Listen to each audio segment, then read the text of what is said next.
Hello guys, good morning. তো অনেক দিন বাদে ভিডিও করছি। তো এখন বাজে সকাল 5টা।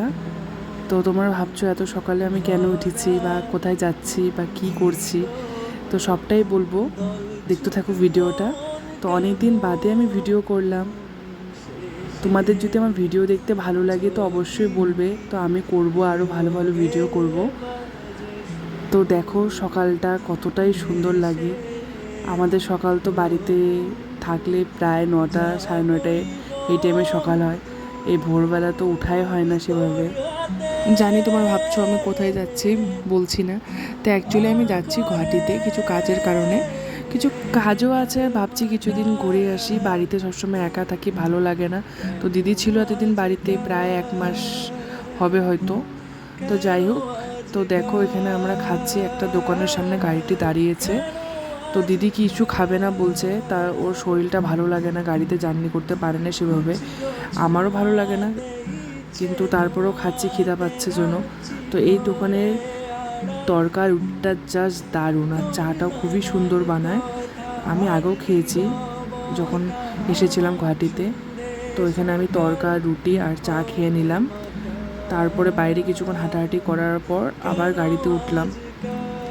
গাড়িতে গেলে আমারও বমি হয়, খালি দিদির না, আমারও বমি হয়। সত্যি কথা বলতে, মানে প্লেন রাস্তাতে কিছু হবে না, যে যখন এই মেঘালয়ের রাস্তাতে ঢুকে ওই রাস্তাগুলো মানে এতই ঘোরা প্যাচ, মানে আমার বমি করতেই লাগবে।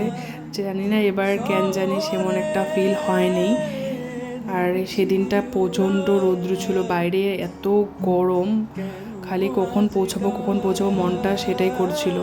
তো ফাইনালি দেখো আমরা পৌঁছে গিয়েছি। তো এখানে আমরা উবের বুক করেছি, তার জন্য ওয়েট করছিলাম। তো এসে গেছে আমাদের গাড়ি, তো আমরা উঠেছি গাড়িতে। এখান থেকে দিদির রুম প্রায় 15-20 মিনিট লাগে, কিন্তু এখানে এত জাম রাস্তায়, বিশ্বাস করার মতন না। এই গরমের মধ্যে, তার মধ্যে গাড়িটাতে এসি ছিল না, একদম মানে শেষ অবস্থা। কতক্ষণ আরও দেরি, মানে 15-20 মিনিটের রাস্তা আমাদের যেতে যেতে লেগেছে আধা ঘন্টা প্রায়। দেখো এই এটা দিদির ফ্ল্যাট, মানে দিদি আর দিদির একটা রুমমেট থাকে, দুজন মিলে এটাতে থাকে ওরা। তো আমরা এখন উপরে যাচ্ছি। আর আরেকটা জিনিস তোমাদেরকে দেখাবো, দাঁড়াও দেখতে থাকো। আমার এখানে আসতে তো ভালো লাগে, কিন্তু একটা জিনিসের জন্য এত ভয় লাগে আমার। দিদি যে এখন রুমটায় থাকে, তার জায়গাটা খুব ভালো, আর পরিবেশটাও খুবই সুন্দর, একদম ঠান্ডা পরিবেশ। আর বাঙালি মানুষই বেশি এরিয়াটাতে আছে, অ্যাসামিসও কিছু কিছু আছে, কিন্তু বাঙালিটা বেশি। আর এই দেখো আসছি, ফাইনালি রুমে যাচ্ছি। আর আমি এই রুমে এসেছিলাম আগের বার, কিন্তু আমি থাকতে পারিনি সেভাবে, একদিনই ছিলাম, শুধু রাত্রে এসেছিলাম। আর এবার কিছুদিন থাকার প্ল্যান আছে। এই যে তোমাদেরকে বলছিলাম না যে আমি একজনকে দেখে খুব ভয় পাই, এই হলো সে মানুষটা। এর নাম লিও। আর আমাকে তো চিনে না একদমই, আমাকে দেখলেই মানে ভোগ ভোগ করে ওঠে। আর দিদিকে তো চেনে, দিদিও তো একদম মানে ভালোবাসে কুত্তা, ওরা আদর সদর করে গায়ে নিয়ে। আর আমার তো একদম ভালো লাগে না কুত্তা সুত্তা, সিরিয়াসলি বলতে। এইটা আমার দিদির রুম। দেখো রুমটা কি সুন্দর করে সাজিয়ে রেখেছে, আর এইগুলো মানি প্ল্যান্টের গাছ লাগিয়েছে। আর এটা হলো ওদের হল রুম, দুজনে বসে এখানে আড্ডা মারে। এটা মায়না।